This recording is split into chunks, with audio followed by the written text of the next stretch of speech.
তিনি গতকালকে একটা শান্তিপূর্ণ মিছিলের পুলিশ লাঠিচার্জ করেছে। সেই ভিডিওটাকে পোস্ট করে কি বলছে, দাঙ্গাবাজ ঠ্যাঙাও দাঙ্গাবাজ বলছে। আচ্ছা, হাতে কি তাদের অস্ত্র ছিল? একটা লাঠি পর্যন্ত তাদের হাতে ছিল না। এই পতাকা নিয়ে আসার জন্য যেগুলো থাকে কয়েকজনের হাতে ছিল। পুলিশ তাদেরকে নির্বিচারে শান্তিপূর্ণ একটা র্যালি যাওয়ার জন্য বানিয়েছে, তাদেরকে মারধর করলো। এই অপদার্থটা, এই অসভ্যতা তাকে বলছে ঠ্যাঙাও দাঙ্গাবাজদের। আপনার ধর্মস্থান আক্রান্ত হচ্ছে, আপনার কবরস্থান হাতছাড়া হয়ে যাবে, আপনার মসজিদ হাতছাড়া হবে, আপনার মাদ্রাসা হাতছাড়া হয়ে যেতে পারে, আপনার ঈদগাহ হাতছাড়া হয়ে যেতে পারে। আজকে কালকে দেবত্ব সম্পত্তি ওরা কেড়ে নিতে পারে, পরশুদিনকে শিখ ভাইদের গুরুদ্বারের সম্পত্তি কেড়ে নিতে পারে, তারপরের দিনে খ্রিস্টান ভাইদের সম্পত্তি কেড়ে নিতে পারে, তারপরের দিনে বৌদ্ধ সমাজের মানুষের ধর্মচরণের জন্য যে রিলিজিয়াস এনভায়রনমেন্ট তৈরি করেছিল সেগুলোকে কেড়ে নিতে পারে। তার প্রতিবাদে কলকাতায় একটা শান্তিপূর্ণ মিছিলের ডাক দেওয়া হয়েছিল, সেখানে উপস্থিত হতে যাচ্ছিল। তার পথের মধ্যে যখন তাদেরকে আটকেছে, প্রশাসনকে যখন জিজ্ঞাসা করছে আমাদের অপরাধ কি, আমরা কেন যেতে পারবো না, তখন বলছে না গাড়ি করে তোমাদের যেতে দেবো না। তখন সাধারণ মানুষ রাস্তায় নেমে হেঁটে যখন যাওয়ার চেষ্টা করেছে, ব্যারিকেড দিয়ে আটকে দিয়েছিল, তখন ব্যারিকেডটাকে সরিয়ে যখন যেতে চায় তখন পুলিশ ওদের উপরে আক্রমণ করে। ওরা কিন্তু পুলিশের উপরে একটা আক্রমণ করেনি, প্রমাণও দেখাতে পারবে না।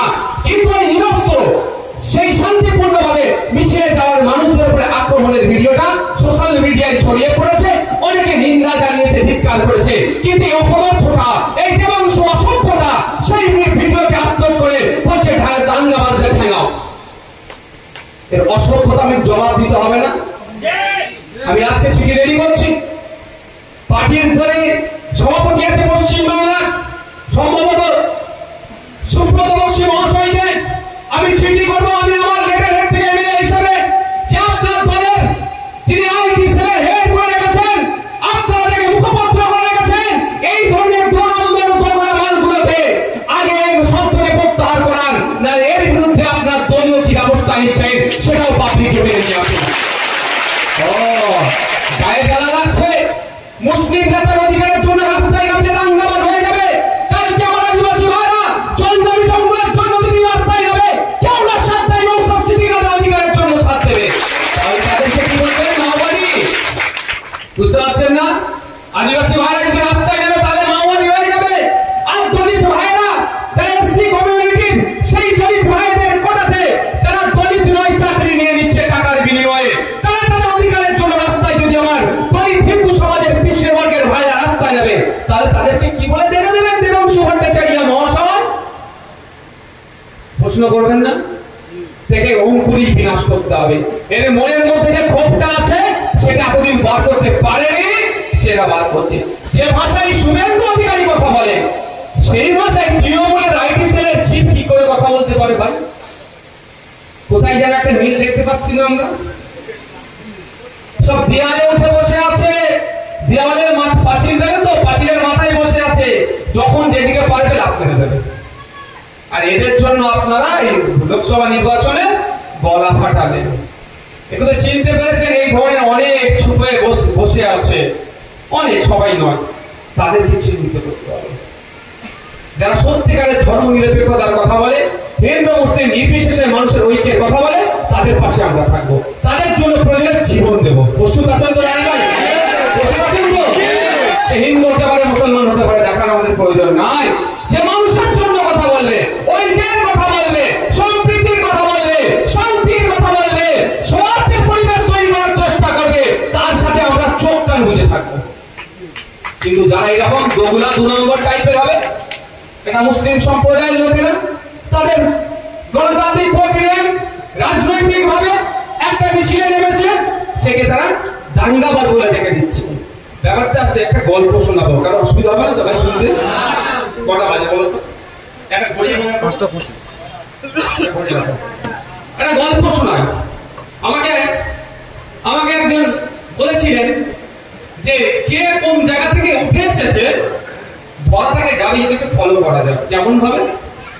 সুট বুট পরে একদম টাই ফাই লাগিয়েছে, যদি আমি তার সাথে কথা বলি না, ওই কথা থেকে ধরে ফেলবো এ কোথাকার প্রোডাক্ট। এক নম্বর, ও কথাবার্তা বেশভূষ ভালো শিখে গিয়েছে, ধরতে পারা যাচ্ছে না। ওকে খেতে বসতে হবে নিয়ে একসাথে, ও খাওয়ার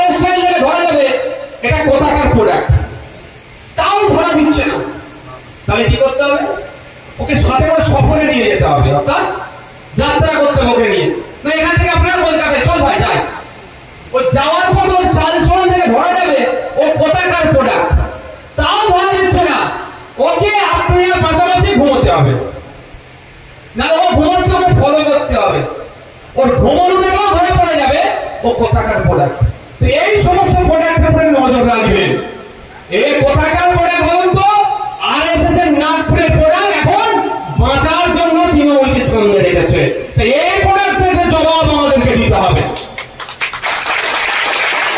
কত বড় অসভ্য বলুন তো, কত বড় বড় কত বড় নির্লজ্জ একটা সম্প্রদায়, চিন্তিত আতঙ্কিত যে আমাদের সম্পত্তি থাকবে কি থাকবে না। নিরস্ত্র অস্ত্র হাতে নাই, মিছিল করতে যাচ্ছিল, সেখানে পুলিশ আক্রমণ করলো। আবার ওর আক্রমণের সমালোচনা করার দরকার ছিল, সেটা বাদ দিয়ে ঠ্যাঙাও দাঙ্গাবাজ বলছে। আমি আপনাদের বলে যাচ্ছি, আপনারাও সজাগ থাকবেন।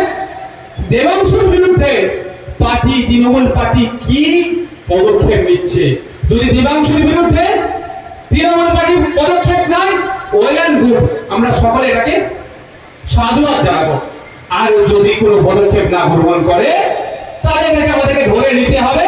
ফল তৃণমূল পার্টি এই যারা ওয়াকাফের জন্য আন্দোলন করছে তাদেরকে দাঙ্গাবাজ হিসাবে দেখছে। আমি ভুল বলছি নাকি? ভুল বলছি নাকি? যদি দাঙ্গাবাজ হিসাবে না থাকে, দেবাংশুর কথাকে প্রত্যাহার করে তাকে কৃষকের গ্রেটার দেবে, সেটা আমরা দেখতে চাই। আর দেবাংশু যেহেতু পাবলিক ডোমেইনে বলেছে, যদি পাবলিক ডোমেইনে বলেছে, ওই আগেকার সময় একটা সময় ছিল, এখন উঠে গেছে, মোবাইল ফোবাইল বেশি হয়ে গেছে, এই লাভ লেটার দিয়ে নিয়ে হতো না, তখন এই মেসেজ ফেসেজ হতো না, ওইরকম লাভ লেটার দিয়ে দিলেন না হয়, মানে ও এখান থেকে দিল, ও হাতে থেকে দিল, বাবা দিয়েছি দেবাংশুকে চিঠি, ও জবাব চেয়েছি বললে হবে না ভাই। ও পাবলিক ডোমেইনে বলেছে, ও পার্টির কোন পদে আছে তার প্রোফাইলে দেওয়া আছে, তাহলে ওর বিরুদ্ধে ওকে কি করছো ওটা পাবলিক ডোমেইনে দিতে হবে। তোমার নানি দাদির গল্প না যেটা, ও একটা চাপকে আক্রমণ করে দেবে। আর আমরা নোংরা রাজনীতির খেলাই পড়ে চুপচাপ বসে থাকবো। তৃণমূলের ভাইদেরকে বলবো, আজকে আপনার ওই বাংলার আমাদেরকে বলেছে দাঙ্গাবাজ, কালকে আপনি আপনার অধিকারের কথা বলতে গেলে দেবাংশু চৌহান কিন্তু আপনি দাঙ্গাবাজ হয়ে যাবেন। যদি আপনি প্রতিবাদ করেন, এখন আপনারও প্রতিবাদ করতে হবে। আচ্ছা আপনি বলেন, এটা কি বলা উচিত হয়েছিল? আপনার সাধারণ মানুষ বলুন যে ভাইজান নাও ঠিক বলেছে, ওখানে পুলিশের উপর আক্রমণ করেছে, একটা প্রমাণ তো দেখাতে পারবেন আপনারা? উল্টে মার খেয়েছে, মাথা ফাটিয়েছে, খালে পড়ে গিয়েছে, মানুষ কিন্তু উল্টে রিয়াকশন দেয়নি। যতটা সমঝোতার পরিচয় দিয়েছে, আমি তাদেরকে ধন্যবাদ জানাই, সাধুবাদ জানাই যে তারা উল্টে রিয়াকশন দেয়নি। একে বুকের উপরে ভিতরে খুব জ্বালা যে আমার সম্পত্তি চলে যাচ্ছে, আমার বাচ্চাদের রাখা সম্পত্তি চলে যাচ্ছে, আর তারপরে আমাকে লাঠিচার্জ করছে পুলিশে। তারপরও উল্টে তাদের এই সমস্ত সম্প্রদায়কে দিকে দিচ্ছে। তাই আপনাদের বলবো, একটু আপনারা সজাগ থাকবেন। এই ধরনের কিছু মানুষ লুকিয়ে আছে, তাদেরকে আমাদের চিহ্নিত করতে হবে।